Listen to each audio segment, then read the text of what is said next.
আচ্ছা, এটা দেখ, এটা হলো একটা আবহাওয়া মানচিত্র। এই আবহাওয়া মানচিত্রের মধ্যে এই যে সমপ্রেষ রেখাগুলোকে টানা হয়েছে, এই রেখাগুলোর ওপর থেকে একটা সেকশন লাইন টানা হয়েছে। দুটো সেকশন লাইন এই ম্যাপে দেওয়া আছে, যে দুটো সেকশন লাইনের সাহায্যেই আমরা কি দেখাবো, বাতাসের চাপ কীরকম রয়েছে পুরো আমাদের ভারতের মধ্যে এবং জলভাগের ওপরে, সেটাকে আমরা দেখাবো। তো এটা দেখানোর জন্যই আমাদেরকে এখানে এই যে সেকশন লাইন দেওয়া আছে, ঠিক আছে। তো ফার্স্টে এই যে এখানে সিডি যে সেকশন লাইনটা দেওয়া আছে, আমি এই সিডি সেকশন লাইনটা ধরে কিভাবে আমাদেরকে প্রস্থচ্ছেদ অঙ্কন করতে হবে সেই বিষয়টা আমি ব্যাখ্যা করে দিচ্ছি। সবার ফার্স্টে প্রস্থচ্ছেদ আঁকার জন্য এরকম একটা স্ট্রিপ, এরকম একটা কাগজের স্ট্রিপ আগে আমাদেরকে ছিঁড়ে নিতে হবে, ঠিক আছে। তারপরে আমরা কি করব, এই স্ট্রিপের ধারটা দিয়ে এই লাইনটার ওপরে এইভাবে বসাবো, বোঝা যাচ্ছে? এই লাইনটার ওপরে এবার এটাকে বসালাম। বসাবার পর এবার আমাদেরকে পেন্সিল দিয়ে পয়েন্টগুলোকে তুলে নিতে হবে। কিভাবে পয়েন্টগুলো তুলবো দেখ। এবার দেখ, এই যে বিসি যে লাইনটা আছে, এই লাইনটার ওপরে এইভাবে স্ট্রিপটাকে বসালাম। বসিয়ে এই যে লাইনগুলো দেখ, এই যে লাইনগুলো এই সেকশন লাইনটাকে কাট করে গেছে, এই কাটিং পয়েন্টগুলোকে তুলব। আচ্ছা, তোলার আগে আমাদের ফার্স্ট কাজ কি হবে? ফার্স্ট কাজ হবে এই ডি আর সি এর মাপটা নিয়ে নেওয়া। কি বললাম? ফার্স্ট কাজ কি হবে? ডি আর সি এর মাপটা নিয়ে নেওয়া। এই ডি এর মাপটা নিয়ে নিলাম, এই সি এর মাপটা নিয়ে নিলাম। তারপরে তাতে কি হবে, লাইনটা নড়ে গেলেও অসুবিধা নেই, আবারও বসিয়ে ডিআরসি মাপটা নিয়ে নিতে পারবো। তারপরে এই যে কাটিং পয়েন্টগুলো যেগুলো রয়েছে, সেই কাটিং পয়েন্টগুলোকে পরপর তুলে নিচ্ছি।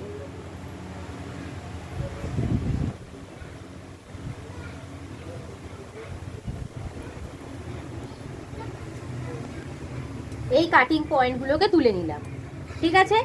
এবার এই কাটিং পয়েন্টগুলো তুলে নেওয়ার পরে তারপরে কি করি, ভ্যালুগুলোকে এখানে লিখে নেব। প্রথমটা কত আছে, 1012। তারপরেরটা কত আছে দেখ, 1010। তারপরে কত আছে, 1008, 1006। এই যে এইগুলো লিখে নিচ্ছি। তারপরে কত আছে, 1004। তারপরে 1002, এই যে 1002। তারপরে এটা কত, 1000। এবার একটা জিনিস বোঝার আছে, এই দেখ, এই 1000-এর লাইনটা কিন্তু একটা সার্কেল, ঠিক আছে। তারপরে কত আছে, 998। তারপরে আছে 998। তারপর আছে 996। আবার দেখ, এই 996টা আবার এখানে ঘুরে এসছে, তার মানে এখানে কত হবে, 996। তারপর 998, তারপরে 1000। তাহলে এখানে কত হবে, 998।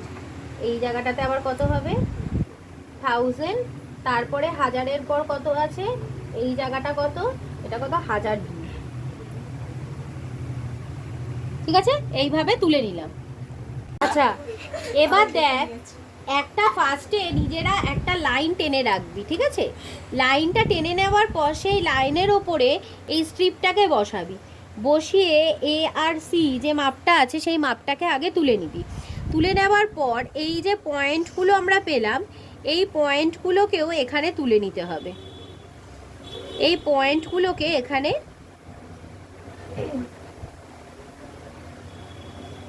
তুলে নিতে হবে। পয়েন্টগুলো তুলে নেওয়ার পর চাইলে তোরা এই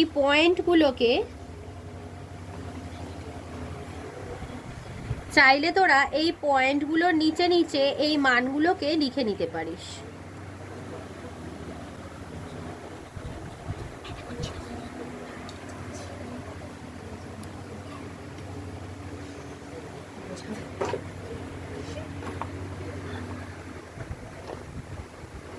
করে এইরকমভাবে 1 সেন্টিমিটার 1 সেন্টিমিটার করে ভাগ করে আমাদেরকে ভার্টিক্যাল স্কেলটা করতে হবে, ঠিক আছে। এরকমভাবে আমাদেরকে কি করতে হবে, 1 সেন্টিমিটার 1 সেন্টিমিটার করে ভার্টিক্যাল স্কেলটা করতে হবে। এবার এই ভার্টিক্যাল স্কেলে আমাদের এখানে কত আছে, 996 আছে লোয়েস্ট।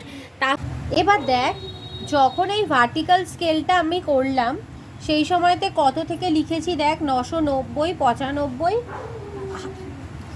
1000, 1005, 1010, 1015। এবার তোদের মনে প্রশ্ন আসবে যে ম্যাম কেন এটা তুমি লিখলে, তাই তো? কেন কি আমাদেরকে এখানে একটা ভার্টিক্যাল স্কেল ধরতে হবে, যার ওপর নির্ভর করে এখানে যে ভ্যালুগুলো আছে সেগুলোকে আমাদেরকে কি করতে হবে, ভার্টিক্যালি প্লট করতে হবে। তো তার জন্য যখন আমাদের ভার্টিক্যাল স্কেলটা ধরতে হয় সেটা ধরাটা আমাদেরকে একটু শিখতে হবে। তো এখানে আমার সর্বনিম্ন সংখ্যা কত আছে সেটা দেখতে হবে।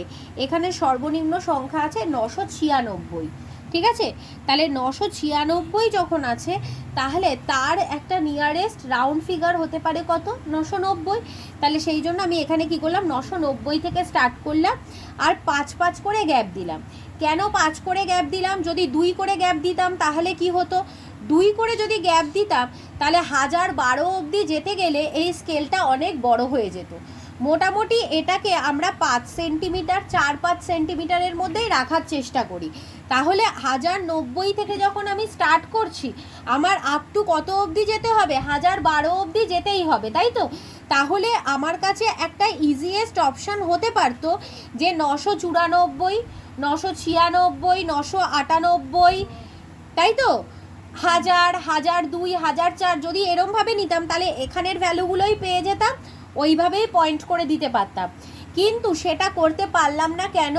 কারণ 996 থেকে 1012 অবধি যেতে গেলে আমার এই স্কেলটা অনেকটা বড় হয়ে যেত। এই স্কেলটা যত বড় হয়ে যাবে প্রোফাইলের ক্ল্যারিফিকেশানটা অত ভালো বোঝা যাবে না, যে কারণে আমরা সর্বদা চেষ্টা করি এটাকে 5-এর মধ্যে রাখার। যদি এই গ্যাপটা কম থাকতো, 900 যদি এটা দেখা যেত যে 1002 থেকে বা 1004 থেকে 1012 অবধি আছে, তাহলে আমি এখানে 1002, 1004, 1006, 1008, 1010, 1012 ইজিলি করে দিতে পারতাম। কিন্তু যখন হাইয়েস্ট লোয়েস্টের গ্যাপটা একটু বেড়ে গেছে সেই জন্য তখন আমাকে এই সংখ্যার গ্যাপটাও কি করতে হলো, বাড়াতে হলো, 5 করে নিলাম। সেই জন্য 990 থেকে স্টার্ট করলাম, 990, 995, 1000, 1005, 1010, 1015। আচ্ছা এবার দেখ প্রথমটা কত আছে, 1012, তাই তো? তাহলে 1012 যখন আছে, 1010 হচ্ছে কত সেন্টিমিটারে, 4 সেন্টিমিটারে, 10 তারপরে আরও 4 ঘর গেলে হচ্ছে 1012, ঠিক আছে? আচ্ছা তারপরেরটা কত আছে, 1010, মানে 1010 হচ্ছে কত সেন্টিমিটারে, 4 সেন্টিমিটারে। তারপরে হচ্ছে কত, 1008, 1008 হচ্ছে 1005, 6, 7, 8, মানে এই যে 1005, এই যে 5। আচ্ছা এবার এই যে পয়েন্টগুলো পেলাম, জাস্ট আমাদেরকে কি করতে হবে, ফ্রি হ্যান্ড এই পয়েন্টগুলোকে জয়েন করে দিতে হবে।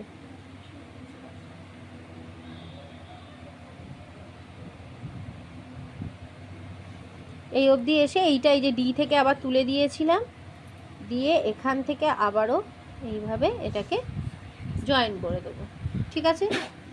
তাহলে এই হয়ে গেল আমাদের প্রোফাইলটা পুরোটা। এবার দেখ এখানের এই যে পয়েন্টগুলোকে জয়েন করে নিলাম, এরপরে আমরা এখানে ঢালগুলো লিখে নেব। এই যে দেখ এটাকে ভাগ করে নিবি, এই জায়গাটা খুব মৃদু ঢাল, ঠিক আছে? এটা মৃদু লিখলাম, তারপরে এই জায়গাটা মাঝারি ঢাল, এই অংশটা খুব খাড়া ঢাল, ঠিক আছে? এই জায়গাটা লো, মডারেট আর হলো ভেরি স্টিপ স্লোপ, ঠিক আছে? এইভাবে আমাদেরকে এই স্লোপিংগুলোকে করে নিতে হবে। আর নিচে যে এই লেখাগুলো রয়েছে, এই যে ভ্যালুগুলো লিখেছিলি, প্রয়োজনে এই ভ্যালুগুলোকে মুছে দিতে পারিস, ঠিক আছে? এগুলোকে মুছে দিবি, এটার আর কোনো দরকার পড়বে না। এটা কাজ হয়ে গেলে তারপরে এটাকে কি করবি, পুরোটাকে মুছে দিবি, তাহলেই এই ড্রয়িংটা কমপ্লিট হয়ে যাবে।